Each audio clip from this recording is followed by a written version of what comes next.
কেননা এই কবরে আপনার সঙ্গে আপনার আপনজন আব্বাও যাবে না, ছেলেও যাবে না, স্বামীও যাবে না, স্ত্রী যাবে না। ওই কবরে আপনার সঙ্গে আপনার কেউ যাবে না। ওই কবরে যদি আপনি দুনিয়া জমিনে নবীর আদেশগুলোকে মেনে নেন, নবীর নিষেধগুলোকে ছেড়ে দেন, তাহলে কবরে জমিনে বুখারী মুসলিমের হাদিস আমার নবী পাক তাশরীফ আনবেন এবং তিনি তোমার আমার সম্বন্ধে জানিয়ে দেবেন। এ ফেরেশতাকে কি জিজ্ঞাসা করো, আমি মুহাম্মদ জানিয়ে দিই ও দুনিয়া জমিনে আমার কথা মতোই চলেছিল।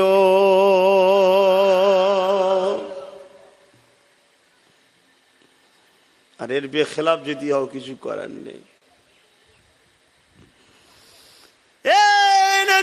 তরুণেরা, আমার বাইরা বোনেরা, এসেছে আপনাদের পীরের আওলাদ, এসেছে আপনাদেরই নবীর খানদান বলে দিয়ে যায় ভালোবাসেন। কাঁধে করে নিয়ে আব্বাসের দিকে পার করিয়ে দিতে পারবে না। যে রাস্তাটা দেখাচ্ছে রাস্তাটা মেনে নেন, মনে রেখে দেবেন আমাদের মাকসাদ একটাই হবে, যিনি আমাদেরকে বানিয়েছেন তিনাকে খুশি করা, তিনার দাসত্ব করা। আর তিনার দাসত্ব কি রাসূল যা আদেশ করেছে মেনে নাও, নবী যা নিষেধ করেছে ছেড়ে দাও। নামাজ নবীর আদেশ, নামাজ পড়বেন নবী যেভাবে পড়তে বলেছে, রোজা রাখবেন নবী যেভাবে রাখতে বলেছে, হজ করবেন নবী যেভাবে করেছে, যাকাত দেবেন নবী যেভাবে দিয়েছে, দান খায়রাত করবেন নবী যেভাবে করতে বলেছে, মেয়ের বিয়ে দেবেন নবী যেভাবে দিয়েছে, আত্মীয় স্বজনের সঙ্গে সম্পর্ক রাখবেন নবী যেভাবে করেছে। জীবনে অন্য কাউকে ফলো করলে হবে না, একমাত্র মাকসাদ হবে নবী নবী নবী নবী। নবীকে লিডার বলে মেনে নাও। চেষ্টা করো, 100টা কাজ রয়েছে বুঝাবার জন্য বলছে, চেষ্টা করে কেউ 70টা করেছে, কেউ 80টা করেছে, কিন্তু বাকিটা করতে পারেনি, চেষ্টা করেছে কিন্তু নবী ছাড়া কাউকে লিডার বলে মানে নে।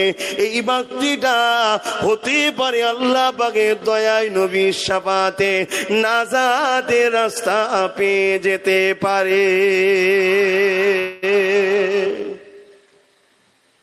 চেষ্টা তো করো। চেষ্টা করেছি, আমি কি আব্বাস সিদ্দিকী সব করতে পেরেছি? এই যদি আল্লাহ ধরে আমারও পার হবনি। আমি আপনাকে বলে যাচ্ছি, আমি তো মনে করি আপনাদের সবার থেকে আমি বেশি পাপী। সারা পৃথিবীতে যত লোক আছে সবার থেকে বেশি পাপী যদি কেউ থাকতে হয় সে গুনাহগার আব্বাস সিদ্দিকী। কিন্তু চেষ্টা করি ভালো হবার, পেরে উঠতে পারিনি সব। এই চেষ্টাটা আল্লাহ দেখছে না, দেখেন এর মাপ আছে।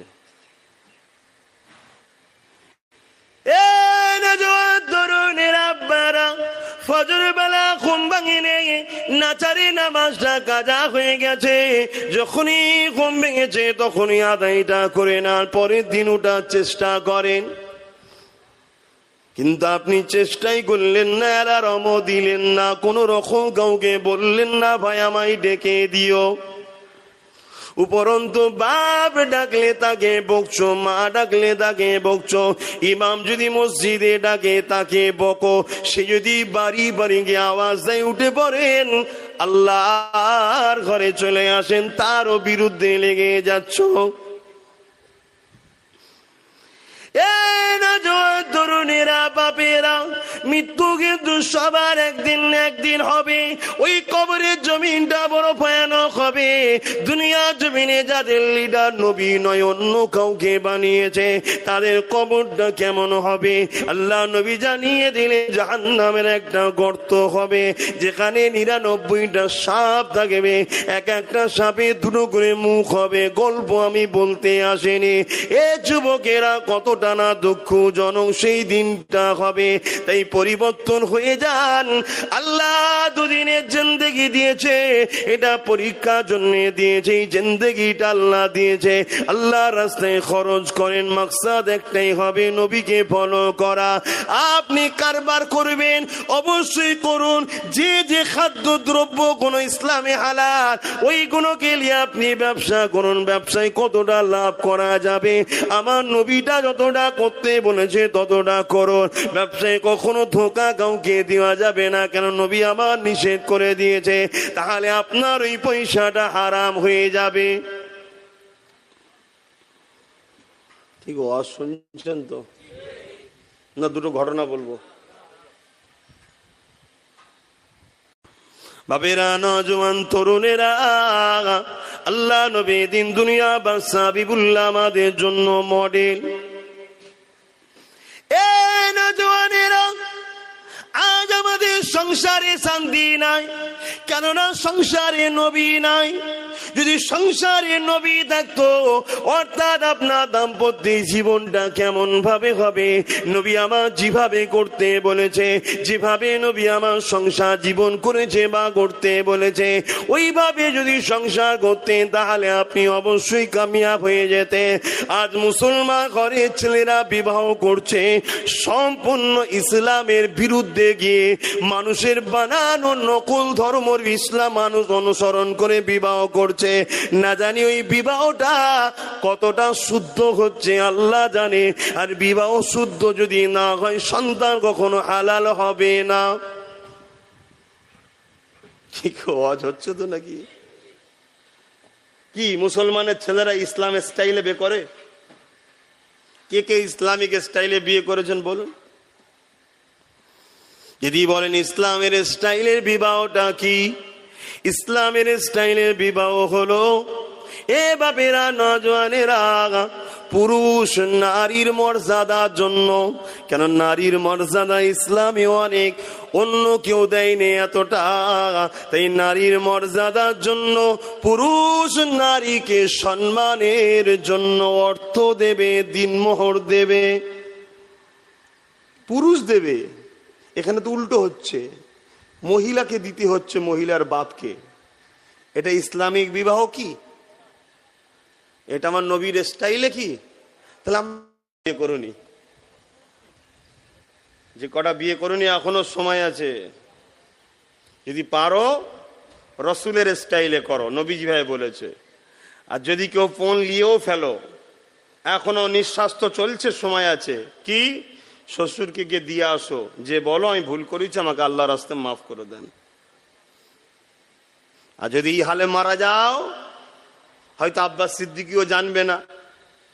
ভক্ত, বিরাট বড় ভক্ত ছিলে তুমি আমার, ভেতরে কি করেছো আমি জানবো কি রে বাবা? এসে জানা যায় হয়তো দোয়া করতেও চলে যাব, কিন্তু যাকে নিয়েই দোয়া করো, কবরে তোমার ধুলাই কিন্তু ফাঁক যাবে না। হজ করবো না থাকবে? করলে নিয়ত করেছি এইসবই হজ করব। তাতে দাওয়াত হয় হবে না হয়, কমসে কম আল্লাহর কাছে তো ছাড় পেয়ে যাব। আর নাই বললো শুধু খেয়েছিলিস না, হক কথা বলিস নি, আয় তোরও ধুলাই হবে। এই আমায় ছেড়ে দেবে নাকি? সব থেকে বেশি বিপদ তো বক্তাদের, আমাদের সব থেকে বেশি মার হবে। শুনে রেখে দাও। হাই দেখেন হাসছে, সব থেকে বেশি বিপদ আমাদের। মানুষ এত ফোন করে, ফোনে জ্বালায়। কলকাতায় থাকলে বলতে হয় মধ্যমগ্রাম চৌমাথায় আছি। এটা সত্য না মিথ্যা? মিথ্যা কথা বলা সব না গুনাহ? তাহলে কোথায় জড়াচ্ছে বুঝতে পেরেছেন? তবে নওয়াজুবিল্লাহ, আব্বাস সিদ্দিকী বলে না কেন? আব্বাস সিদ্দিকী দুবার ফোন করলে বলে যাবো না, ঘুরাবো গাড়ি। যদি আমার যেতে এই সময় লাগবে, সহ্য করতে পারলে বল যাবো না, যাবো পারবো না। কেন? আমি ভাড়া খাটতে পারবো না বাপ, পীরের আওলাদ হিসাবে নিয়ে এলে আসবো না, আসতে পারবো না। কেন? পেটের জ্বালায় জলসা করতে আসেনি। পেটের জ্বালাই করলে মাসে একটা করলেই যথেষ্ট। ইমাম সাহেবের মাইনে কত বলার মতো নয়, আর বলতে হবে না। ওনার যদি চলে, আমি মাসে একটা করলে 50,000, কি মাসে একটা করলে 1 লাখ, আমি জলসাকে সিয়ারে তুলে দেবো। বুঝতে পারছেন না? সিয়ার না কি বলে বলেন না, ওই কি হয় যে না অকশন। বছরে 12টা জলসা করব, বলো কে নেবে তারিখ, অকশন তুলে দেবো। একটা জলসায় বছরে 12টা করলে একটা জলসা 1 লাখ করে লোক হবে। 10 টাকার টাকা দিলে 10 লাখ টাকা তোর তুলে দেবো, 5 লাখ আমায় দিবি বল। মাফ করবেন, বুঝাবার জন্য বলছি। তাহলে বছরে 12টা জলসা করো, 5 বরং 60 লাখ আরামের জিন্দেগি চলে যাবে। ইমামের যদি বছরে 60,000 হয় কি আল্লাহ ভালো জানে। যদি চলতে পারে আমার চলবে না? তাহলে পেটের জ্বালায় জলসা করতে এসছি নাকি? শুধুমাত্র আপনারা আমার বাপের ছেলে, দাদা হুজুরের ছেলে আপনারা, ঠিক না বেঠিক? বুঝাতে এসছি যদি দুনিয়ায় এক জায়গায়, পরকালেও যদি জান্নাতে এক জায়গায় হতে পারি, এই জন্য চেষ্টা করছি। আর এই দিনের প্রচার করা সব থেকে মহান কাজ। আবার কেন আলেমরাই সবার আগে জান্নাতে যাবে, জোরে বলুন সুবহানাল্লাহ। শহীদদের আগেও আলেমরা জান্নাতে যাবে, শহীদদের আগেও আলেমরা জান্নাতে যাবে। কথা বুঝে আসছে? কত বড় দরজা। আর সবার আগে জাহান্নামে করা যাবে, ওটা বলতে লজ্জা লাগছে। কেন আমিও তো আলেমের ক্যাটাগরিতে পড়ছি। বাপ আমার নামা দুনিয়া জমিনে এসেছি আমরা কিছু দিনের জন্যে। তরুণেরা, আল্লাহ নবী জানিয়ে দিলেন, মান আহাব্বা লিল্লাহ ওয়া আবগাদা লিল্লাহ ওয়া আতা লিল্লাহ ওয়া মানা লিল্লাহ ফাকাদ ইসতাকমালাল ঈমান। প্রকৃত ঈমানের স্বাদ তারাই পাবে, প্রকৃত ঈমানদারি তো তারাই যারা কিনা মহব্বত করে আল্লাহর জন্য, দুশ্মনী করে আল্লাহর জন্য, আত্মীয়তা করে আল্লাহর জন্য, আত্মীয়তা বিচ্ছেদ করে দেয় আল্লাহর জন্য। এ আমার আব্বা মায়েরা, ভাইয়েরা, বোনেরা, আমি যদি প্রকৃত ঈমানদারি হতে পারি, ঈমানের স্বাদ যদি পেতে চাই, তাহলে তোমাদেরকে ভালোবাসবো আল্লাহর জন্য, তোমাদের সঙ্গে ঝগড়া করবো আল্লাহর জন্য, তোমাদের সঙ্গে আত্মীয়তা করবো আল্লাহর জন্য, তোমাদের সঙ্গে বিচ্ছেদ করবো আল্লাহর জন্য। তোমাদেরও ফতোয়া একই, আমাকে যদি ভালোবাসো আল্লাহর জন্য, ইমামকেও যদি ভালোবাসো আল্লাহর জন্য, যদি সম্পর্ক বিচ্ছেদ করো আল্লাহর জন্য, যদি সম্পর্ক তৈরি করো আল্লাহর জন্য, যদি ঝগড়া করো আল্লাহর জন্য, তবেই তো প্রকৃত ঈমানের স্বাদ পাওয়া যাবে। তাহলে আমাদের জিন্দেগি, প্রতিটা নিঃশ্বাস তো আল্লাহর জন্য, আল্লাহর জন্য নিঃশ্বাস ফেলবো আল্লাহর জন্য, নিঃশ্বাস টানবো আল্লাহর জন্য, দেশকে ভালোবাসবো আল্লাহর জন্য, দেশবাসীকে ভালোবাসবো আল্লাহর জন্য, হিন্দু, দলিত, আদিবাসী, সাঁওতাল, বাগদি সমস্ত মানুষকে ভালোবাসবো আল্লাহর জন্য, স্বামীকে ভালোবাসবো আল্লাহর জন্য, স্ত্রীকে ভালোবাসবো আল্লাহর জন্য, বাপ মাকে ভালোবাসবো আল্লাহর জন্য, এমন করে পৃথিবীর পীর শায়েখদেরকে ভালোবাসবো আল্লাহর জন্য, মুফতিকে ভালোবাসবো আল্লাহর জন্য, আলেমকে ভালোবাসবো আল্লাহর জন্য, ইমামকে ভালোবাসবো আল্লাহর জন্য। আল্লাহর জন্য ছাড়া অন্য কারো জন্য করাটাই হলো তো শিরক। তাহলে বলুন এবার আমরা শিরক করি না করি না? বুঝে উত্তর দেবেন। যদি বলে করি, তাহলে ঈমান গেছে। ভাই ওয়াজ থাকবে না, ছেড়ে দেবো। যে জিহালে আছি, কমসে কম বিশ্বাসে তো আছে যে হ্যাঁ আমি কমসে কম ভালো আছি, এই বিশ্বাসে থাকেন। আল্লাহর জন্য ছাড়া অন্য কোনো কিছু করা হারাম, চলবে না। সংসার আল্লাহর জন্য, স্ত্রীকে কাপড় কিনে দেবেন আল্লাহর জন্য, বাচ্চাকে কাপড় কিনে দেবেন আল্লাহর জন্য, স্বামীকে সম্মান ভালোবাসবেন আল্লাহর জন্য। যেখানে আল্লাহর জন্য হবে, অর্থাৎ মুহাম্মদ রাসূল যেভাবে করতে বলেছে সেইভাবে করাটাই হলো আল্লাহর জন্য। জোরে বলুন সুবহানাল্লাহ। আমরা করি, এবার কি হবে বলেন তো? আসুন তওবা করে নেন, কেননা ভুল মানুষ মাত্র হয়। আল্লাহ বা পছন্দ করে ওই মানুষগুলোকে যারা ভুল করার পরে তওবা করে নেয়, যাদের কাছে সত্যের খবর ছিল না, জানার পরে শুধরে যায়, আল্লাহ তাদেরকে বড়ই পছন্দ করে নেয়। এই যুবকেরা, তরুণেরা, বাপেরা, আমাদেরকে তওবা করে নিতে হবে।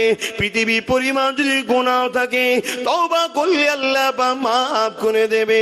তিনি বড় দয়ালু, তিনি বড় মেহেরবান। আল্লাহ কত দয়ালু। একটা ছোট্ট বিষয় বললে বুঝতে পারবেন। একটা লোক ছিল, সে 70 বছর বেঁচে ছিল। 70 বছর আমার আল্লাহ তাকে খাইয়েছে, আমার আল্লাহ তাকে বাঁচিয়ে রেখেছে, আমার আল্লাহ তাকে সুস্থ রেখেছে, আমার আল্লাহ তাকে মায়ের পেটে সৃষ্টি করেছে, দুনিয়া জমিনে পাঠিয়েছে। 70 বছর ধরে তাকে লালন পালন করে রব্বুল আলামিন বড় করেছে। কিন্তু 70 বছরে কোনোদিন আমার আল্লাহকে ডাকে না, কথা মানে না, উপরন্তু আল্লাহর বিরুদ্ধে একটা নকল পাথরের মূর্তি তৈরি করে তার উপাসনা করতে থাকতো। কিন্তু একটা দিন ভুল করে সে আমার আল্লাহ পাকের একটা নাম সামাদ, ওই সামাদ নামটা বলে ফেলেছিল। কেন? সে সামদের উপাসনা করত, সাম নামে একজন নকল খোদার উপাসনা করত। এই রয়ে সে সাম না বলে সামাদ বলে ফেলেছিল। আমার আল্লাহ পাক সঙ্গে সঙ্গে সারা দিয়েছে লাব্বাইকা। এ যুবকেরা ভেবে দেখেন আল্লাহ কত ভালোবাসে। আমরা না হয় অজানে বা শয়তানের পাল্লায় পড়ে ভুল করে ফেলেছি, ক্ষমা চেয়ে আল্লাহ মাফ করে দেবে। যুবকেরা এই মাহফিল থেকে জীবনের গুনাহকে তওবা করে ঘরে ফিরে যাও। আগামী জিন্দেগি যতদিন বাঁচবে একমাত্র নবীকে নিজের জীবনের মডেল বানিয়ে নাও। প্রতিটা বাড়ির নবীর জীবনী কেন, ওই জীবনীকে ফলো করে চলো। প্রতিটা বাড়ি কোরআন কেন, ওই কোরআনকে আরবি বাংলাতে পড়াশোনা করো। প্রতিটা বাড়িতে তোমার আমার উলিল আমর মুজাদ্দিদ জামানের জীবনী রাখো, তার ওসিয়াতনামা রাখো, যেইগুলোকে ফলো করে জিন্দেগি গুজার করার চেষ্টা করো। কেননা নিঃশ্বাসে কোনো বিশ্বাস নাই। আজ রাত্রে শোবে, কাল সূর্য দেখতে পাবে, এটা কেউ গ্যারান্টি দিতে পারবে না। এখন যদি যুবকরা মনে করে আমি তো বুড়ো হব তারপরে মরবো, এ যুবক তোমার গ্রামে কি কোন যুবক যুবতীর জানাজা হয়নি? হ্যাঁ, খেয়াল করে দেখো অনেকের হয়েছে। তুমিও হয়তো কোনো যুবকের জানাজাতে শরীক হয়েছ।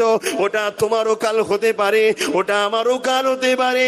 এই আল্লাহকে ভয় করে ফিরে আসো, যতটা বড় চেষ্টা করো, গাফলতি করো না গো। এই দুনিয়ার মায়াজালে জড়িয়ে আমাদের আখিরাতটা বরবাদ হয়ে যাচ্ছে। এ যুবকেরা, তরুণেরা, ওই সামদের মাননেওয়ালা একদিন আল্লাহকে ডেকে ফেলেছে সামাদ। আল্লাহ পাকের একটা সিফাতি নাম, যেটা তিনি কারো মুখাপেক্ষী নয়। সঙ্গে সঙ্গে আল্লাহ পাক দয়াময় সারা দিয়েছে লাব্বাইকা ইয়া বান্দা।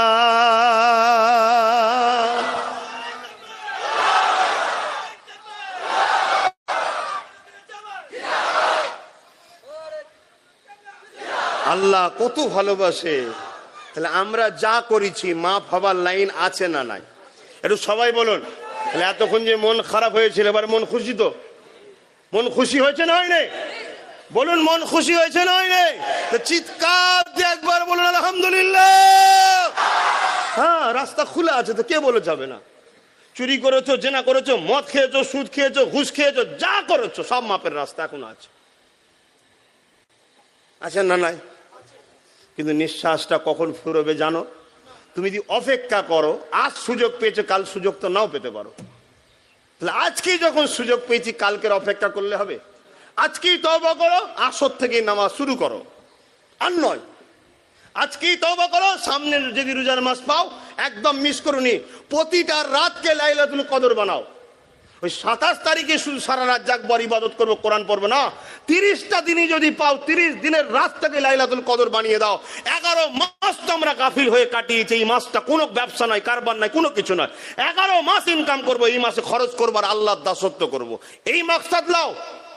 আরব দুনিয়াকে দেখো, 11 মাস ইনকাম করে আর এই মাসে এত খরচ করে। এক মাসের খরচে 11 মাসে আল্লাহ এত দায় নিয়ে উঠতে পারেনি। জোরে বলুন সুবহানাল্লাহ। কিন্তু দুঃখের বিষয়, 11 মাসে চুরি করে আর বাংলার মুসলমান রোজার মাসে ডাকাতি করে। ফলের দাম যদি 150 হয়, 300 টাকা লাই। আবার হঠাৎ করে দেখবেন রোজা এলেই হয়তো করোনা চলে আসবে, বেচারি ছুটিতে আছে এখন, ফলের দাম বাড়ায় বলে। এ কথাটা বলা কি কষ্ট নিলেন? আমার কষ্টের কথা কত চেপে রাখবো, তাই বলে ফেললাম।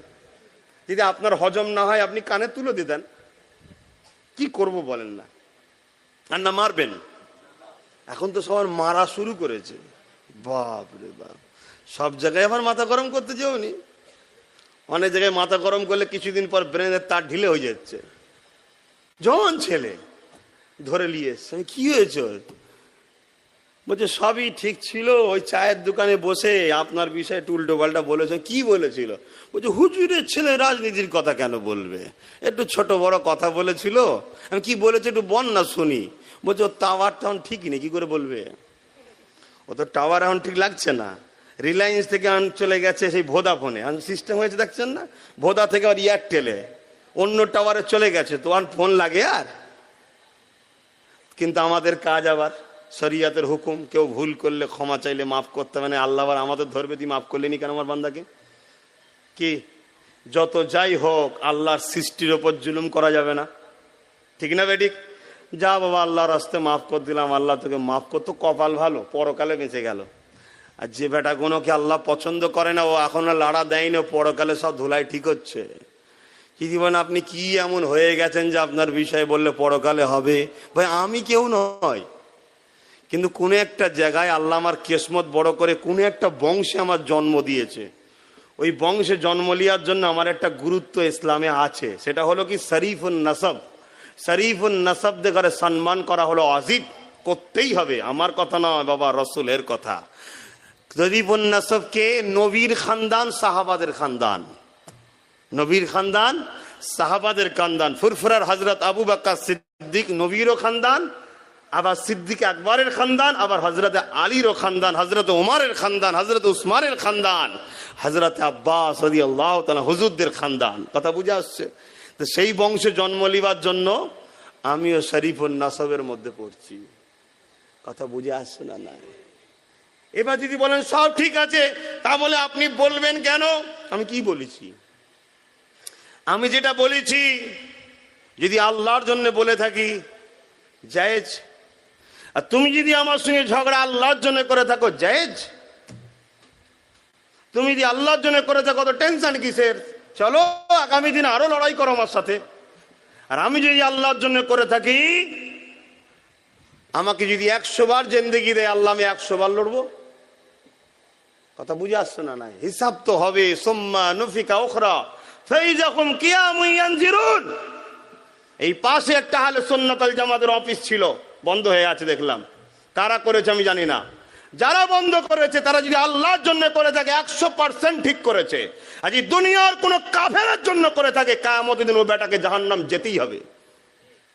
চলো আমি তো ওপেন বলে দিলাম, তুমি করে থাকো আল্লাহর জন্য, এটা বন্ধ, আল্লাহর জন্য বন্ধ হয়েছে। 100% তুমি ঠিক করেছো, ঠিক করেছো, ঠিক করেছো। কাল খুললে কাল আবার বন্ধ করো আল্লাহর জন্য যদি করে থাকো। আর যদি দুনিয়ার কোন সন্ত্রাস কাফেরের জন্য করে থাকো, 100% তুমি তৈরি থাকো, আজ নাই কাল তোমার নিঃশ্বাস ফুরাবে, তোমার কবরে বড় বড় সাপ হবে, সেদিন তুমি জবাব দিবার জন্য তৈরি থাকো। এই তো কথা। আমাকে ছেলেরা ফোন করে, বন্ধ কর, কোন তর্কে ঝগড়াই যাবি না, কোন তর্কে ঝগড়াই যাবি না, চুপ করে বসতা। আমার আল্লাহর উপরে ভরসা রেখে চুপ করে বসতা। কেন? ইসলাম আমাকে ছাড় দিয়েছে, ক্ষমতা থাকলে হাত দিয়ে করো, ক্ষমতা আমার নেই। তাই ইসলাম বলেছে মুখ দিয়ে বলো, আমার ক্ষমতা যে মুখ দিয়ে বলে দিলাম। কিন্তু যারা ফলো করো আমায়, তোমার মুখ দিয়ে বলার ক্ষমতা নাই। তাই ইসলাম তোমাকে বলছে অন্তর থেকে ঘৃণা করো, ওইটুকু করে থাকো। কথা বুঝে আসছে না? নয় তাহলে ঈমান আছে, মশলা বুঝে নিয়েছো। কিন্তু আমার ক্ষমতা আছে হাত দিয়ে নয়। হাত দিয়ে আমার ক্ষমতা থাকলে এক্ষুনি হাত দিয়ে বুঝিয়ে দিতাম, হাতে ক্ষমতা আল্লাহ দেয় না। তাই মুখে আল্লাহ ক্ষমতা দিয়েছে, মুখ দিয়ে বললাম। যদি অফিসটা আল্লাহর জন্য বন্ধ করে থাকো জায়েজ, কোনো ভুল করেন না, তারা অনেক মহান কাজ করেছে। আর যদি অফিসটা কোনো সন্ত্রাস কাফের জালিমের জন্য বন্ধ করে থাকে, তাহলে হারাম কাজ করেছে, জবাব দেখা দিতে হবে আল্লাহর কাছে। কারণ আমাদের মাকসাদ একটাই হবে, মানা হাব্বা লিল্লাহ ওয়া আবগাদা লিল্লাহ ওয়া আতা লিল্লাহ ওয়া মানা লিল্লাহ ফাকাদ ইসতাকমালাল ঈমান। এটাও শুনে রেখে দাও। অনেকে বলে হুজুর তুমি রাজনীতির কথা বলো কেন? আমি আজকে এসে একটা বলেছি কি? বলিনি, কিন্তু মশলা উত্তরটা শুধু ভেঙে দিচ্ছি। শোনো, যদি কোরআনে রাজনীতির কথা না থাকে আমি বলাটা অন্যায় করেছি, আর কোরআনে যদি রাজনীতি থাকে আমি বলাটা সুন্নাতে রাসূল করেছি। জোরে বলুন সুবহানাল্লাহ। এবারে কোরআনে রাজনীতি আছে না নাই? চলো ইসলামের স্কলারদের প্রশ্ন করো, ইসলামের স্কলাররা বলো, ইসলামের যারা পণ্ডিত তারা ফতোয়া দেবে আব্বাস সিদ্দিকীর বিরুদ্ধে। আব্বাস সিদ্দিকী ধর্ম সবাইকে রাজনীতির কথা বলেছে, এটা হারাম। কেন? ধর্ম সবাইকে মোহাম্মদ রসুল ছাড়া অন্য কোনো কথা হতে পারে না। কেন? এটা নবীর মেম্বার, এখানে নবীর কথা হবে। অতএব তুমি নবীর মেম্বারে দাঁড়িয়ে রাজনীতির কথা বললে কেন? ইসলাম ও নবীর জীবনে রাজনীতি তো না, অতএব হারাম কথা বলেছ। ফতোয়া দাও, মোল্লা মৌলী সাহেবরা, স্কলাররা ফতোয়া দাও। ফতোয়া দিচ্ছে কে? হারামখোর। রাত 12টায় ঘরের বউ থাকে, ও বারে গিয়ে অন্য মেয়ে হই হই করে, সে ফতোয়া দিচ্ছে। কথা ভুল বলছি? এই সকল সন্ত্রাসদের জন্য আজকে আমার ইসলামকে একদল লোক আতঙ্কবাদী বলছে, মাদ্রাসায় জঙ্গি তৈরি হয় বলছে, এই সকল সন্ত্রাসদের জন্য যারা আমাদের ঘরের মধ্যে রয়েছে। ওই পয়সা খাদ্য খারাপের জন্য ছেলে খারাপ হয়ে গেছে। শুনে রেখে দাও, আব্বাস সিদ্দিকীর ওই দিন তুমি বিরোধী করবে যেদিন আব্বাস সিদ্দিকীর বিরোধিতা আল্লাহর জন্য হবে। তোমার বিরোধী করার অধিকার আছে, জায়েজ জায়েজ জায়েজ। তুমি যদি আল্লাহ ছাড়া অন্য কারোর জন্য বিরোধী করে থাকো তাহলে তুমি কিন্তু ভুল করছো, তোমার ঠিকানা জাহান্নাম হবে। তাই নিঃশ্বাস যদি তোমার চলে, এখনো সময় আছে ফুরফুরা শরীফে গিয়ে আমার হাত ধরে ক্ষমা চেয়ে এলাও, ভুল হয়ে গেছে, ভুল হয়ে গেছে, ক্ষমা চেয়ে এলাও। আর না হয় সেদিন খুব বাকি নয়। আমার আল্লাহ চাইলে তোমাকে দুনিয়াতেও দেখে দিতে পারে, আর যদি দুনিয়াতে না হয় বড় পাপী হও ফেরাউনের মতো যদি হও, তাহলে তোমার কবরে আল্লাহ বুঝিয়ে দেবে। আমার কথায় কেউ বেজার হলেন? আমি যেটা সত্য কথা সেটা বললাম, সত্য কথা সেটা বললাম। বাপেরা, নজওয়ান তরুণেরা আসেন, ফিরে আসেন, আবার আজকে মন দিয়ে শোনেন। নামাজ আমরা নবীকে ফলো করব, রোজা আমরা নবীকে ফলো করব, হজ আমরা নবীকে ফলো করব, যাকাত আমরা নবীকে ফলো করব, দান আমরা নবীকে ফলো করব, দেশকে ভালোবাসবো, নবীকে ফলো করব। এ যুবকেরা, তরুণেরা, রাষ্ট্রকে ভালোবাসবো, নবীকে ফলো করব, দেশবাসীকে ভালোবাসবো, নবীকে ফলো করব। এ নজওয়ানেরা, কেউ যদি লিডার হতে চাও, নবীকে মাননেওয়ালারা শুনে রেখে দাও, তুমি মুহাম্মদ রাসূলকে ফলো করে লিডার হও। তোমার রাজনীতি নবীকে ফলো করে হবে। যদি বলেন এটা গণতান্ত্রিক দেশ, গণতান্ত্রিক দেশ তো কি হয়েছে?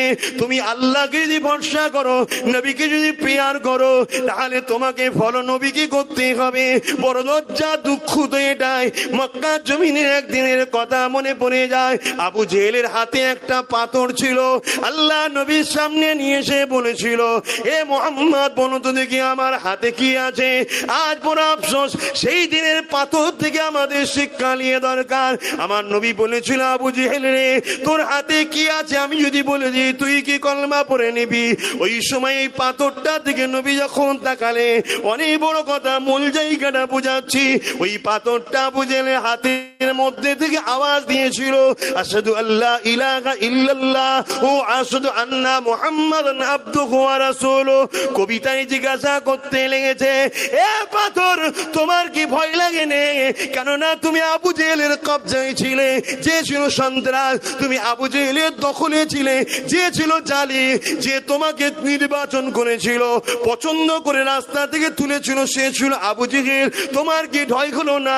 সে তোমার উপরে জুলুম করতে পারে, কেননা তুমি আবু জেহেলের হাতের মুঠোর মধ্যেই ছিলে।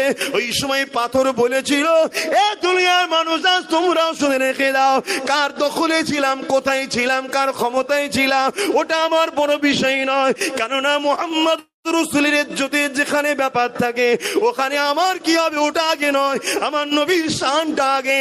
একটা পাথর শিক্ষা দিয়ে দিল। আজ শ্রেষ্ঠ মানুষে, আজ আমরা বলি গণতান্ত্রিক দেশে বাস করি, এটা আমরা বলি, লজ্জা লাগে, ধিক্কার লাগে ওই সকল আলেমদের ঘরে দেখে, ওই সকল পীর পীরজাদাদের দেখে, ওই সকল ইমাম মুফতিদের দেখে, যারা আল্লাহর জন্য, নবীর জন্য হক কথা বলতে পারে না। ইসলাম কাকে বলে সেটাই বুঝলো না। ইসলাম কাকে বলে? মাতাকুমুর রাসূল ফাখুযুহু ওয়া মা নাহাকুম আনহু ফান্তাহু। রাসূল যা আদেশ করেছে মেনে নাও, নবী যা নিষেধ করেছে ছেড়ে দাও, এটি নাম হলো ইসলাম। আল্লাহ পাক কোরআন পাকে আরেক জায়গায় জানিয়ে দিলেন, কুনতুম খায়রা উম্মাতিন উখরিজাত লিন-নাসি তা'মুরুনা বিল মারুফ ওয়া তানহাউনা আনিল মুনকার। এ দুনিয়ার মানুষ রেখে দাও, কার কথা তোমরা শুনতে যাচ্ছ? আমার আল্লাহ পাক কোরআনে জানিয়ে দিলে, তোমরা হলে শ্রেষ্ঠ উম্মত, মানুষকে ভালো কাজের আদেশ দেবে, খারাপ কাজ থেকে বিরত রাখবে। হাতে ক্ষমতা থাকলে হাত দিয়ে বিরত রাখো, হাতে ক্ষমতা নেই মুখ দিয়ে বিরত রাখো, মুখে ক্ষমতা নেই খারাপকে ঘৃণা করো। এ যুবকেরা, তরুণেরা, বাপেরা, আজকে আমরা কোন দিকে যেতে লেগেছি? গণতান্ত্রিক দেশ বলে আমরা উড়িয়ে দিতে লেগেছি। কিন্তু আপনার বিবেককে প্রশ্ন করি, এই গণতান্ত্রিক দেশে আমার হিন্দু ভাইরা যদি তার লিডারকে মানতে পারে স্বাধীনভাবে, আদিবাসী যদি তার লিডারকে মানতে পারে, যে যার লিডারকে যদি মানতে পারে, কেন আমরা পারবো না সর্বকালীন সর্বশ্রেষ্ঠ রাষ্ট্রনায়ক মুহাম্মদ রাসূলকে মানতে?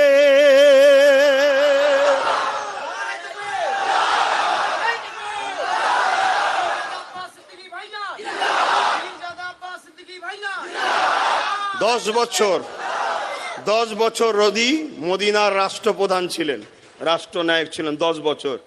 10 বছরে একটা মেয়ে রেপ হয়নি, একটা চুরি হয়নি, একটা ডাকাতি হয়নি, একটা গরিব কোনোদিন না খেয়ে সইনে, কোনো জুলুম ক্রাইম অন্যায় হয়নি। এর নাম হলো রাজনীতি। এটা ইসলাম শিখিয়েছে। কথা বুঝে আসছে না? নাই। যেখানে ঘুষ চলে না, জেনা চলে না, জুয়া চলে না, মদ চলে না, ব্যভিচারী চলে না, দাঙ্গা চলে না, ফাসাদ চলে না। আমি মুসলিম লিডার, আমার কাছে এসেছে 1 কোটি টাকা, আমি মুসলমানকে দেবো 70 লাখ, হিন্দুকে দেবো 30 লাখ। এই রাজনীতি ইসলামে হারাম। ও ধর্মে হিন্দু জবাব দেবে আল্লাহর কাছে, তোমার প্রজা সে তোমাকে সমান, একটা মুসলমানকে যেমন দেবে ওকে তেমন দিতে হবে। এটা হলো মানবতার রাজনীতি, এটা ইসলাম শিখিয়েছে। তা আমি আমার শিষ্য মুরিদদেরকে শিখাবো না? এ বাবা, তোর পীর হয়ে আমি বলি, বাবা খবরদার বাবা, মদ খাওয়াও যেমন হারাম, মদকে সাপোর্ট করাও হারাম। কেউ বলছে বাড়ি বাড়ি মদ পৌঁছে দেবো, আর আমি তাকে সাপোর্ট করে ক্ষমতায় আনবো, আর কিয়ামতের দিন বলবো নবী তোমার উম্মত ছিলাম, বেরো জাহান্নামে যা। এই কথা আমার ভুল হচ্ছে না? আমি শিখাবো না যে মদ খাওয়াও হারাম, মদকে সাপোর্ট করাও হারাম। আহা, এরপরে কেউ যদি বলে আব্বাস তোমাকে তো এলাকায় ঢুকতে দেবো না, আমি আসবো না। আল্লাহ যদি কিয়ামতের দিন বলে তুই বললি না কেন? আল্লাহ, আমি জলসা করি না তো, জলসা ছিল না তোমার। যতদিন নিয়ে গেছে মাইক দিয়েছো, মেম্বার দিয়েছো, তুমি ব্যবস্থা করে দিয়েছো, তোমার বান্দাকে আমি বুঝিয়েছি। হয়নি যাইনি বলিনি, ধরা পড়বো নি আমি। এ কথা বুঝছেন না? বোঝেন না? আমি যে অজ করছি তো আমার বাঁচার জন্য অজ করছি। আমাকেও তো এটা বাঁচতে হবে রে বাবা, না এই জীবটাকে তো জাহান্নামের কেঁচি দিয়ে কাটবে আল্লাহ। আমার কথাই কেউ বেজার হচ্ছেন? খুব বোঝার চেষ্টা করেন। দুদিনের দুনিয়া, সবাই সবার ধর্ম স্বাধীনভাবে পালন করছে গণতান্ত্রিক দেশে, কারো অসুবিধা নেই। উলঙ্গ মানুষগুলো খুঁজছে তার ধর্মের রীতি। আমি অপমানের নজরে বলছি না, তথাপিও তার উলঙ্গ সভ্য সমাজে ঘোরাতে আপত্তি নয়, বাধা নয়, ডিস্টার্ব নয়। মা বেটি একসাথে যাচ্ছে, একটা যুবক ছেলে বাধা বয়সী লোক উলঙ্গ যাচ্ছে, কে যাচ্ছে? বাবা। ধর্মগুরু যাচ্ছে, ওখানে অবস্পিতে তাদের হয়নি। কিন্তু তোমার আমার ঘরের মেয়েটা নিজের রূপ যৌবনকে মহান স্রষ্টার হুকুমে ঢেকে রাখবে। স্কুলে স্কুলে ঢুকতে দেওয়া হচ্ছে না, পরীক্ষার হলে বসতে দেওয়া হচ্ছে না, পুলিশের চাকরিতে বসতে দেওয়া হচ্ছে না। আর আমরা মুসলমান বলছি গণতান্ত্রিক দেশে কি করা যাবে? আরে নিজের জুতো খুলে নিজের মুখে মারো। কি তুমি অন্য ধর্মের লোকের কথা বলছো?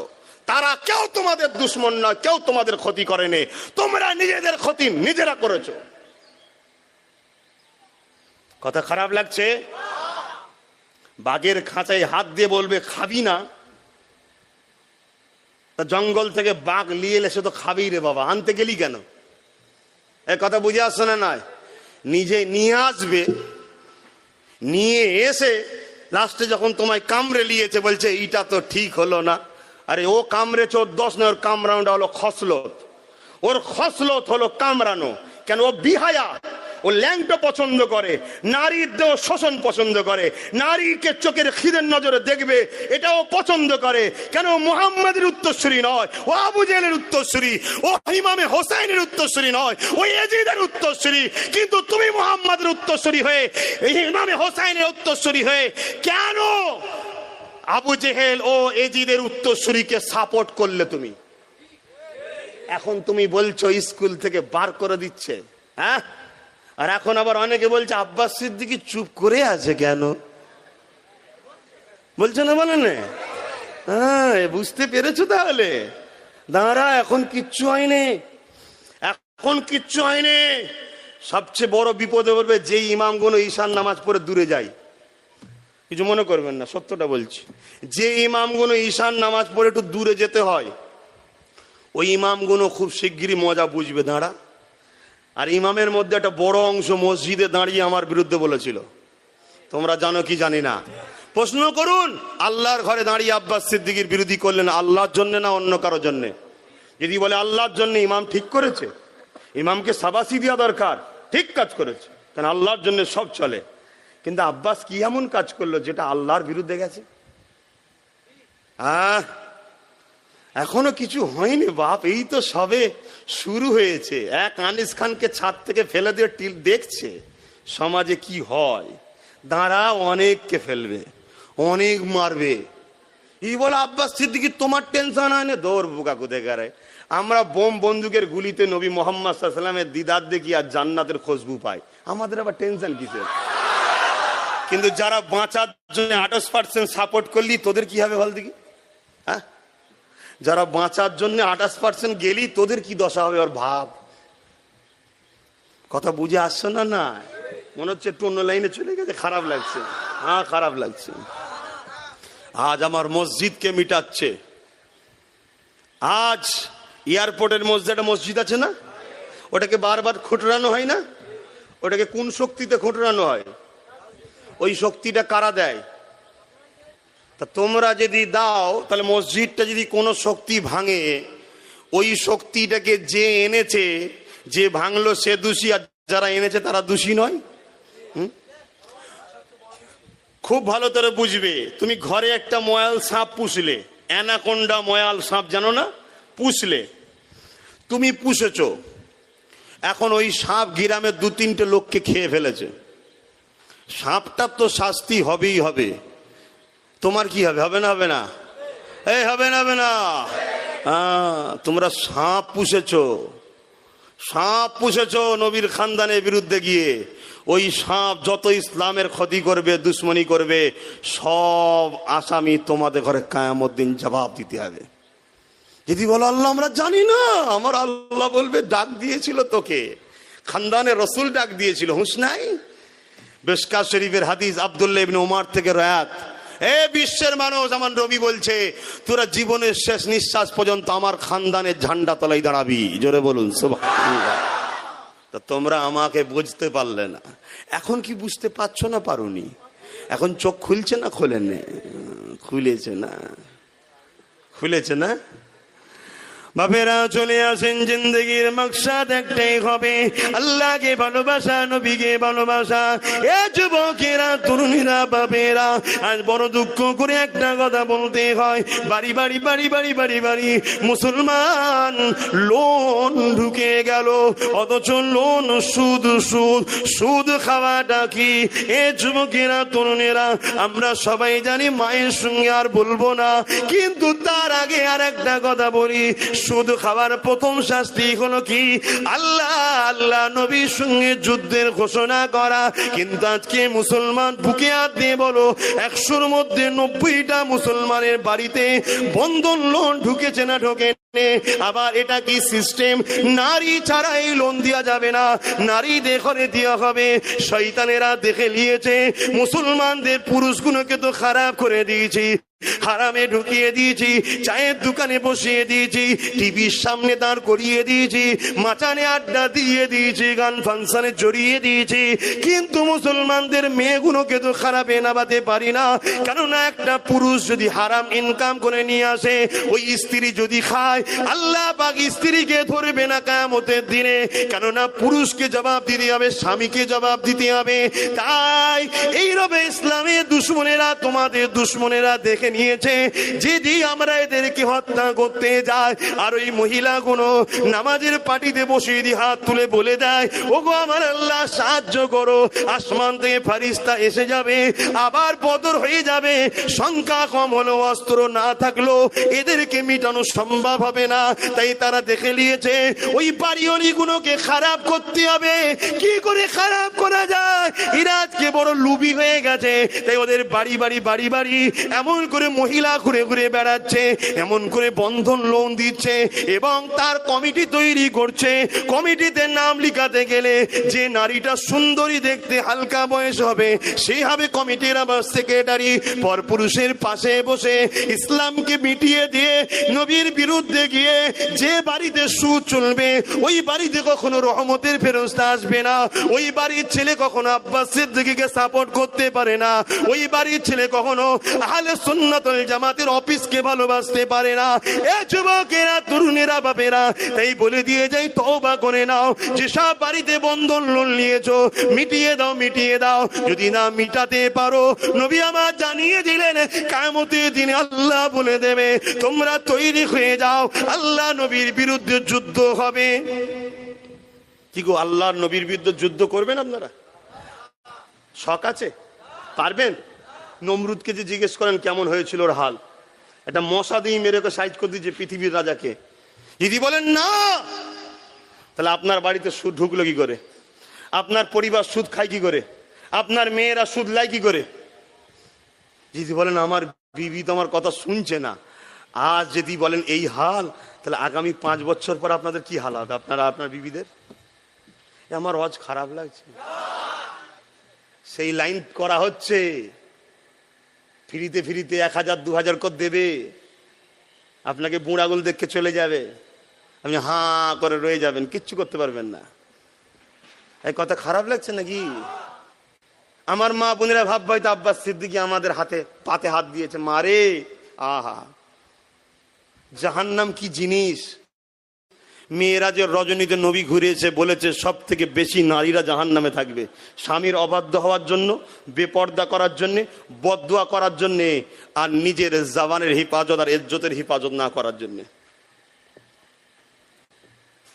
তাই ভালোবাসি বলে আমার মা বোনেদেরকে বলি, লোভ করুনি। অভাব যদি হয়, খাতুনে জান্নাতের মতো রোজা রাখো। খাতুনে জান্নাতের মতো পৃথিবীতে একটা নারী দেখাতে পারবেন যার অভাব আছে আজকে?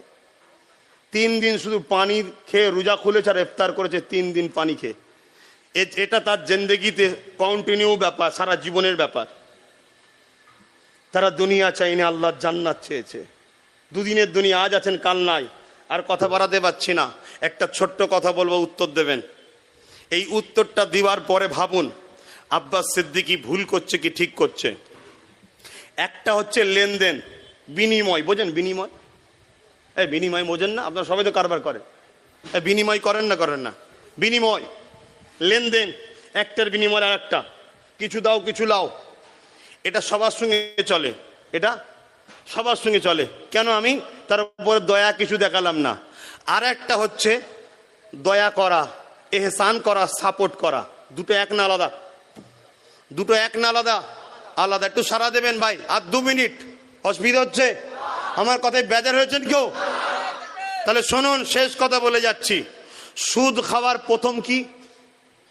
সুদ খাওয়ার প্রথম পাপ কি? যে সুদ খায় সে বলতে চাইছে এটাই আল্লাহ বলছেন, রসুল বলছেন। আপনি কোরআন খুলুন না, সূরা বাকারা খুলুন, দেখালেন আল্লাহ নিজে বলছে যে সুদ খায় সে ঘোষণা দিচ্ছে আমি আল্লাহর বিরুদ্ধে যুদ্ধের ঘোষণা। শুনছেন ভাই? তো বলুন, আপনি খাননে কিন্তু আপনার বাড়িতে কেউ খায়, বা আপনার পাশের বাড়ি কেউ খায়, বা সুদকে কেউ বিস্তার করতে চাইছে, সে আল্লাহর পক্ষে না বিরুদ্ধে? জোরে বলেন। সে আল্লাহর সঙ্গে যুদ্ধের ঘোষণা দিল না দিল না? তা আল্লাহর সঙ্গে যে যুদ্ধ করবে বলেছে, তার হাতকে মজবুত করে তাকে সাপোর্ট করবেন আপনি? জোরে বলেন, জোরে বলেন, সাপোর্ট করবেন। এরপরেও যদি কেউ বলে তোমার কথা আব্বাস সিদ্দিকী চলছে না, তো চলছে না তো আমার কি অসুবিধা হচ্ছে? আমার কিছু অসুবিধা হচ্ছে? তুমি বুঝবে বাপ, তুমি বুঝবে, অনেক বুঝছো, আগামীতে আরো বুঝবে। বিনিময় আলাদা জিনিস, সাপোর্ট আলাদা জিনিস। কথা বুঝে আসছে? কিন্তু আমাকে ভাবতে হবে, সুদ খাওয়া আল্লাহর সঙ্গে যুদ্ধের ঘোষণা। যে সুদকে প্রতিষ্ঠিত করে, সুদকে প্রসার করে, সুদের সিস্টেম চালু করে, তাকে সাপোর্ট করা মানে আল্লাহর বিরুদ্ধে যে যুদ্ধ করে তাকে আমি সাপোর্ট করলাম, অর্থাৎ তার সাথে দাঁড়িয়ে আল্লাহর বিরুদ্ধে আমিও লাগলাম। আমরা আল্লাহর বিরুদ্ধে গেছি না যাইনি? কথা বলছেন না কেন? আর ভেতরে ভেতরে যে বালিশে মাথা, এদের চিন্তা করবেন কি ভুল হয়ে গেছে। যদি আপনার বিবেক বলে ভুল হয়ে গেছে, আপনি বেঁচে গেছেন। তার মানে কি? সঙ্গে সঙ্গে আপনার কাজ দুটো, একটা হলো তওবা করা, জীবনেই ভুল আর করবেন না, ব্যাস মিটে গেল, আল্লাহ মাফ করে দেবে। জোরে বলুন ইনশাআল্লাহ। আমি কিছু ভুল আজ করেছি, কোরআন সুন্নাহ ইজমা কিয়াস শরিয়াতের বিরুদ্ধে কোনো কথা বলেছি, কাউকে ব্যক্তিগত আঘাত করেছি, কারোর সঙ্গে ব্যক্তিগত কোনো দুনিয়া স্বার্থে সাপোর্ট করেছি না। আমার লক্ষ্য একটাই, আল্লাহ, আল্লাহ রসুলকে ভালোবাসা। আমি যদি কোনো মানুষকে বাঁচাতে চাই, ওটা আল্লাহর সৃষ্টি হিসাবে বাঁচাতে চেয়েছি। আমি যদি দুনিয়ায় কিছু বন্ধ করতে চাই, আমার রসুলের দিনে বন্ধ ছিল, তাই বন্ধ করতে চেয়েছি। আপনি আমায় বুঝতে পারলেন না কেন?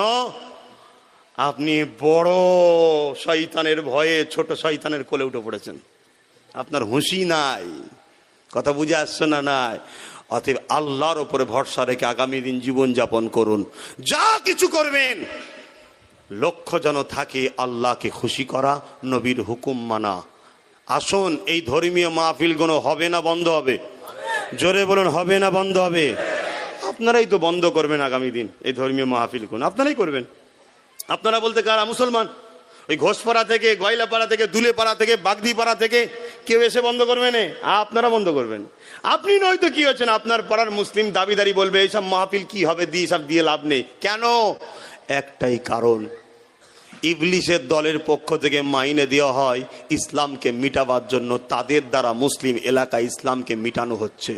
তারা মাইনে পায় মিটাবার জন্য। তাদের বাইরেটা দেখতে মুসলমান, ভেতরটা তারা ইবলিস। আজাজিল যার নাম ছিল, ইবলিসকে চেনেন তো? বিক্রি হয়ে গেছে, তার কাছে বিক্রি হয়েছে তার দলে। পৃথিবীতে দুটো দল আছে, একটা রহমানের, একটা ইবলিসের। আপনি খেয়াল করে দেখুন কোন দলে থাকতে চান। আসুন সালাম দেব, দোয়া করবো। ইয়া নবী সালাম।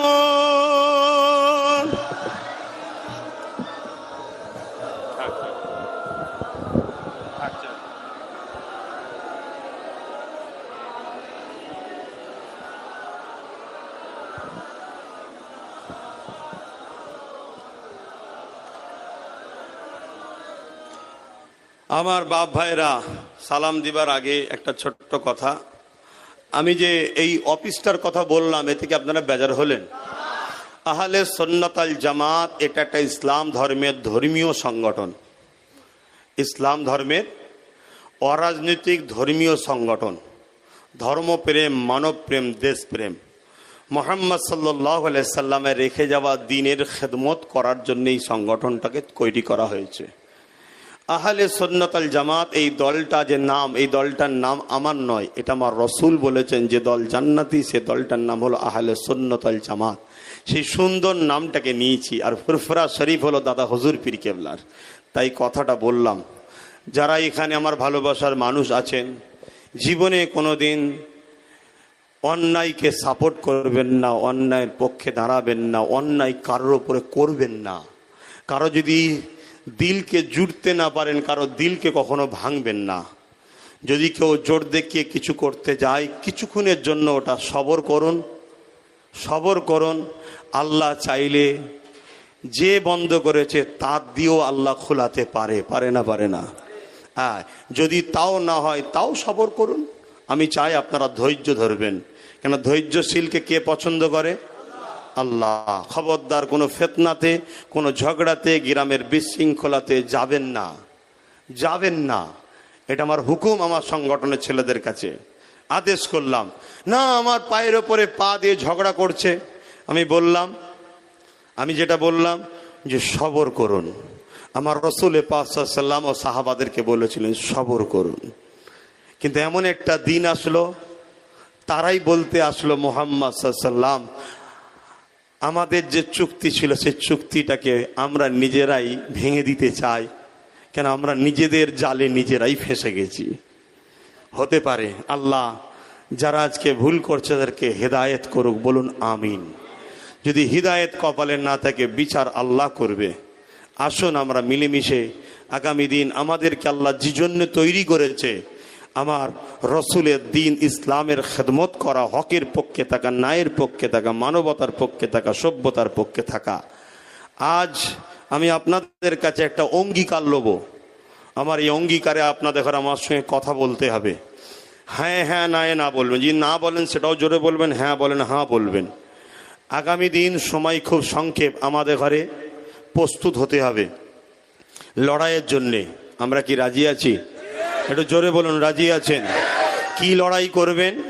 মানবতার জন্যে, সভ্যতার জন্যে, ইনসাফের জন্যে, ইনসানিয়াতের জন্যে, মাতৃভূমির ভালোবাসায়, দেশবাসী অসহায় মানুষকে, মাজলুম মানুষকে জালিমের হাত থেকে বাঁচাবার জন্য, আল্লাহ আল্লাহ রসুলকে খুশি করার জন্য ভাইজানের সাথ দিয়ে শেষ নিঃশ্বাস পর্যন্ত লড়াই করতে কারা রাজি আছেন একটু হাত তুলে দেখান। আলহামদুলিল্লাহ, তাদের জীবন গেলে জীবন দিতেও রাজি আছেন, মাল গেলে মাল দিতেও রাজি আছেন, ঠিক না বেঠিক? কিন্তু মাকসাদটা মনে রাখবেন, ন্যায়ের জন্যে, সত্যর জন্য, ইনসাফের জন্য, ইনসানিয়াতের জন্য, মানুষ্য জাতির জন্য, সর্বধর্মের অসহায় মানুষকে উপর যে জুলুম হচ্ছে সেই জালিমদের হাত থেকে শোষিত, লাঞ্ছিত, বঞ্চিত আল্লাহর সৃষ্টিগুলোকে বাঁচাবার জন্য, মাতৃভূমির জন্যে লড়াই করতে হবে। করতে হবে না? হবে না? আমার রসুল তার মাতৃভূমির জন্য করেছে না করেনি? ইতিহাস পড়ুন, মক্কার জন্য অনেক কিছু করেছে। নামাজের সময় আর কথা বাড়াচ্ছি না। ইয়া নবী সালাম, ইয়া রাসূল সালাম, ইয়া হাবিব সালাম, সালাওয়াতুল্লাহ। কঠিন হাসরের দিনে কি আছে মোদে কপালে, গুনাহগার উম্মাত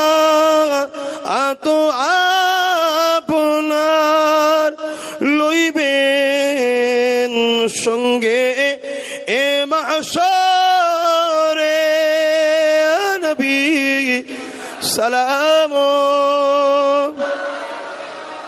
ইয়া রাসূল সালাম, ইয়া হাবিব